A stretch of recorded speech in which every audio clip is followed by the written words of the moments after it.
Buenas noches, banda, muy linda noche, espero estén muy bien todos allá por sus cantones. El día de hoy en este video vamos a tratar de responder o al menos difundir la respuesta que el psicoanálisis le ha dado a la pregunta no del milenio ni del siglo, sino de la existencia humana, que es ¿qué es la felicidad? Y bueno, pues en todos lados nosotros podemos ver en nuestra actualidad, en nuestra casa, con nuestros amigos, cómo el deseo de la felicidad forma parte pues, de nuestra vida cotidiana. Incluso expresiones tan comunes como felices fiestas, feliz matrimonio, feliz año, feliz viaje, pues dan muestra pues, de que este deseo siempre ha estado latente pues desde el comienzo de la humanidad, diría yo. Y bueno, entonces, nuevamente nos vamos a basar en el libro de Todo lo que debes saber del psicoanálisis de Silvia Ons, con un enfoque psicoanalítico lacaniano. Y bueno, pues comenzamos. Tenemos que partir haciendo una diferenciación que hace el psicoanálisis entre el placer, la felicidad y el deseo. Son conceptos muy diferentes. Posteriormente haré un video hablando de cada uno, pero en este momento pues solo los mencionaré el placer y deseo para que nos ayude a entender qué es la felicidad. Y bueno, pues tenemos que para Freud el placer es un principio que gobierna junto al principio de constancia la organización y la distribución de la energía psíquica, es decir, controla nuestra vida mental y está presente, ejerce su efecto desde el comienzo pues, de la existencia del individuo, desde el comienzo de su mente. A diferencia de, bueno, y el placer, por lo mismo que es un principio, es irrealizable. Siempre va a estar insatisfecho. Por mucho que se consiga el objeto que persigue, siempre va a volver a desear. No se consigue al 100, no se satisface al 100 lo que este principio anhela. De manera que siempre queda una tensión residual, una excitación residual, que pues se traduce a veces en nerviosismo o en ansiedad.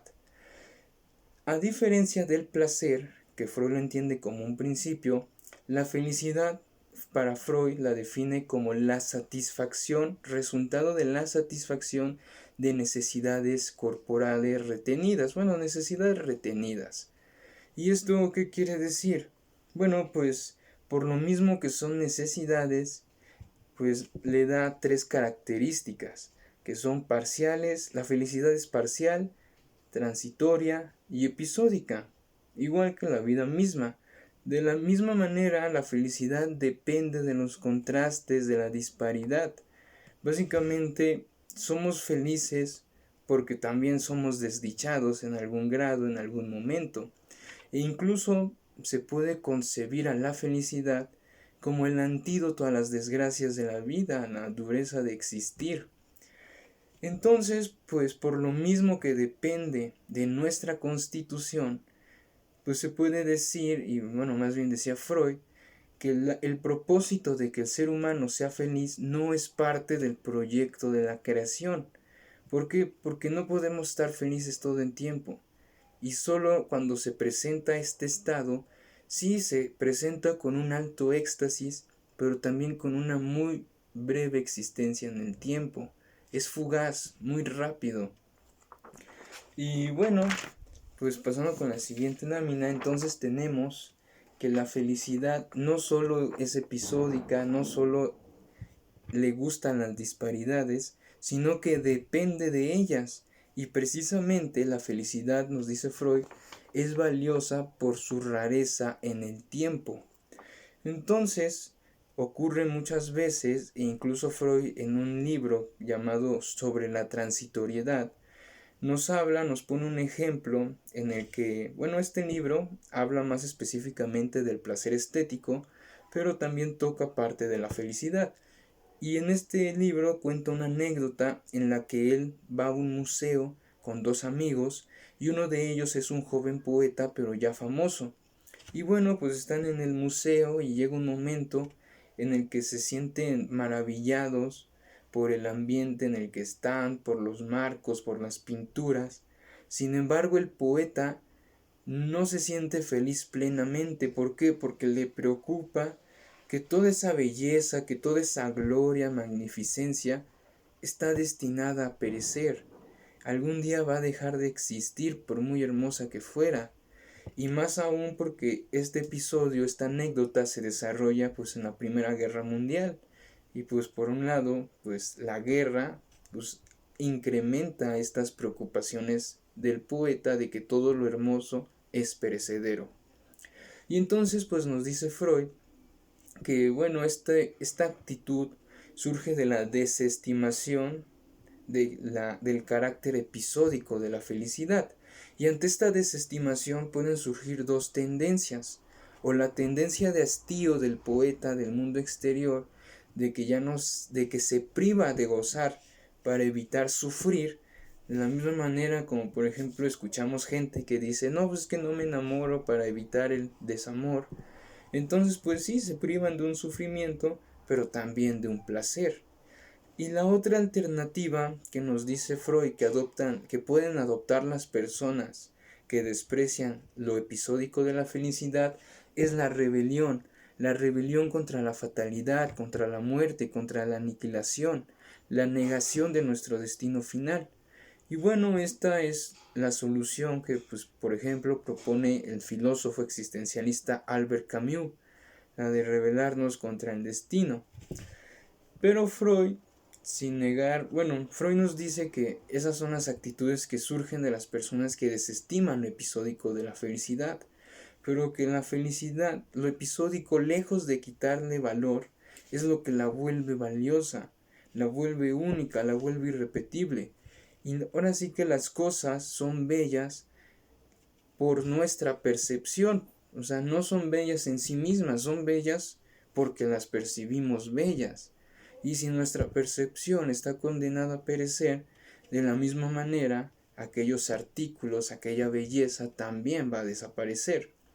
Sin embargo, es curioso destacar cómo nuestra sociedad actual, en el siglo XXI, en el capitalismo tardío, el capitalismo salvaje, como le quieran llamar, estamos expuestos a imperativos de placer, imperativos de felicidad, de tienes que ser feliz todo el tiempo, si no estás feliz estás desperdiciando tu vida, no estás triste, estás distraído. Entonces se le da un valor muy elevado a la felicidad, como si la tristeza o el aburrimiento fueran algo malos, cuando al contrario somos felices precisamente por estas dos cuestiones, que es el sufrimiento, la tristeza, el aburrimiento. Y la persona siempre feliz, la persona que ha eliminado esta disparidad, lejos de ser siempre feliz, es la persona infeliz. Y incluso si ustedes prenden la tele para ver los comerciales, qué paradójico, ¿no? Ver la tele para ver los comerciales. Pero bueno, si ustedes hacen esto, analizan los comerciales, se van a dar cuenta que el mensaje de la mayoría es goza, disfruta, debes disfrutar más, debes pasar tiempo con tu familia, usa Downy Libre Enjuague, debes llegar siempre temprano a tu trabajo para ser feliz, usa en Didi, si quieres ser feliz debes contratar Disney para ver las películas que no van a salir en televisión o en el cine. Pero si quieres más placer, si quieres que te lleguen antes, contrata Disney Plus, porque puedes gozar más todavía, obviamente, soltando más pasta. Entonces, es innegable que este afán de deseo, esta gula del deseo, esta insatisfacción permanente que lleva al consumo, sin duda es promovida por el capitalismo. No diré que es creada, pero sin duda es exacerbada por este sistema, porque el mercado te pone incentivos, te crea falsas necesidades, pues que te llevan al consumismo. Así que tenemos que hoy en día la felicidad se vuelve un imperativo, y cuando algo se vuelve un deber, se le quita lo placentero. ¿Por qué? Porque los imperativos forman parte del superyo, de la conciencia moral, pero el placer, la locura que nos hace ser felices, no proviene del superyo, proviene del ello, que es la parte irracional, la parte infantil, la parte pues tal cual dedicada al placer, gobernada por el principio del placer. Entonces, pues al querer hacer que la felicidad dure para siempre, se vuelve el imperativo del super yo de debes estar siempre feliz, si no estás desperdiciando tu vida. Y al volverse un imperativo, se le quita lo placentero. Y bueno, pues ya que estamos hablando de la bula del deseo, pues vuelvo al inicio que les dije de que en el psicoanálisis el deseo no es lo mismo que la felicidad. Y bueno, pues si vamos a hablar del deseo, pues tenemos que hablar también de Schopenhauer. ¿Por qué? Porque él fue no solo influencia de Freud, también fue influencia de Sartre, de Nietzsche, de Cioran y de muchos otros como Karl Popper.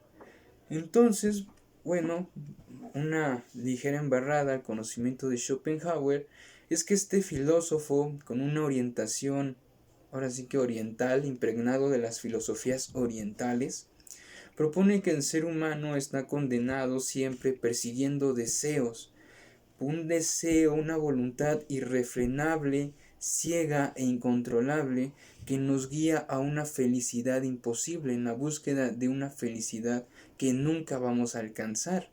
Nuestras pretensiones son ilimitadas, nuestra avaricia es ilimitada y nuestros sueños también. Cuando nosotros realizamos un deseo, luego surge uno nuevo. Luego surge una nueva necesidad, una nueva tensión, algo nuevo que queremos hacer. Es decir, tú dijeras que el deseo se satisface con el objeto al que aspira. No, el deseo siempre va a desear. Y bueno, pues aunque el pesimismo de Freud no es igual al de Schopenhauer, ¿por qué? Porque Schopenhauer considera que por eso mismo la felicidad hasta cierto punto pues carece de valor, porque no es permanente, porque es transitoria. Pero Freud, al contrario, piensa que la transitoriedad es lo que le otorga su valía a la felicidad. Pero pues regresando al deseo, tenemos dos principales diferencias. Bueno, una principal, que la felicidad surge de la satisfacción, pero tenemos que el deseo siempre está insatisfecho, es insaciable, por lo que la felicidad no proviene del deseo. Todo lo contrario, decía Lacan. Si las personas quieren aspirar a ser felices, tienen que renunciar a la vía del deseo. ¿Por qué? Porque el deseo en su condición de insatisfecho a veces produce el afán de felicidad del que habla Schopenhauer, una felicidad imposible, sin límites, irrealizable, pero a la vez ese afán de felicidad es el que conduce al consumismo y es el que está exacerbado en nuestra sociedad capitalista actual. Asimismo, el deseo, pues como les digo, el fin del deseo es tan solo desear, la constancia, que todo siga igual. Pero nos dice Schopenhauer, no se puede hablar del deseo nos dice Lacan, no se puede hablar del deseo en general. ¿Por qué? Porque hay diferentes tipos de deseo. Y también, así como hay deseos buenos con un valor social, también hay deseos locos, deseos vacíos, deseos que surgen únicamente por el desear mismo. Por ejemplo, cuando se desea algo solo porque está prohibido, no se desea porque uno lo quiera realmente, tan solo se desea porque hay una prohibición o porque es irrealizable. Por ejemplo, las personas que son infieles a sus parejas solo porque es una prohibición, o las personas que se enamoran solo de las personas que ya están juntadas con alguien más. Estos pues son ejemplos que más que desear a la persona, ahora sí que lo que desean es esa situación, ese drama, por decirlo así. También asimismo el deseo conduce a la desilusión. Y bueno, esto apenas un maestro me había dicho algo que lo relaciono, que él me decía, las cosas no son ni tan agradables ni tan desagradables como tú piensas. ¿Y por qué el deseo conduce a la desilusión? Porque muchas veces nosotros nos hacemos altas expectativas de algo y cuando lo obtenemos sí somos felices o lo disfrutamos, pero como nuestras expectativas eran muy altas, pues nos queda ahora sí que esa insatisfacción de está bien, sí lo tuve, pero no lo tuve como yo quería, no lo tuve en la totalidad. Y bueno, pues también eso forma parte del amor infantil, que quiere todo o nada. No conoce, ahora sí que términos grises. Y bueno, tanto que el deseo cause desilusiones, que sea insaciable y que haya deseos vacíos malogrados, pues todo eso conduce a la desdicha. Entonces aquí también algo como tipo dato curioso, en una ocasión le preguntaron a Lacan que hasta qué momento él recomendaba dejar el análisis, y él decía que cuando la persona diga que se siente feliz de vivir, ya no hay que empujar más el análisis. Pero ¿qué significa este feliz de vivir? Significa una felicidad que no está basada en la búsqueda de tener o de poseer o en la espera de que algo suceda. Y Lacan, al final de su, ahora sí que al final de su vida, le da más importancia a las satisfacciones, por muy pequeñas que sean, que a las ansias que produce el que no se logren estas. De tal manera, también tenemos que la felicidad no es fácil, pues muchas veces la felicidad requiere renuncia a nuestros deseos, renuncia a nuestros sueños, por el bien común y también por el bien propio. Y bueno, pues ahora sí que como conclusión, la novedad que introduce en psicoanálisis es que se pueden desear cosas que en realidad no se quieren. Y no se trata de de irnos a los extremos de no desear nada, pero tampoco se trata de nada más desear por desear, sino que se trata de que realmente se quiera lo que se desea. Y bueno, pues esto ha sido todo por esta ocasión. Les repito, linda noche, espero les guste y nos vemos pronto.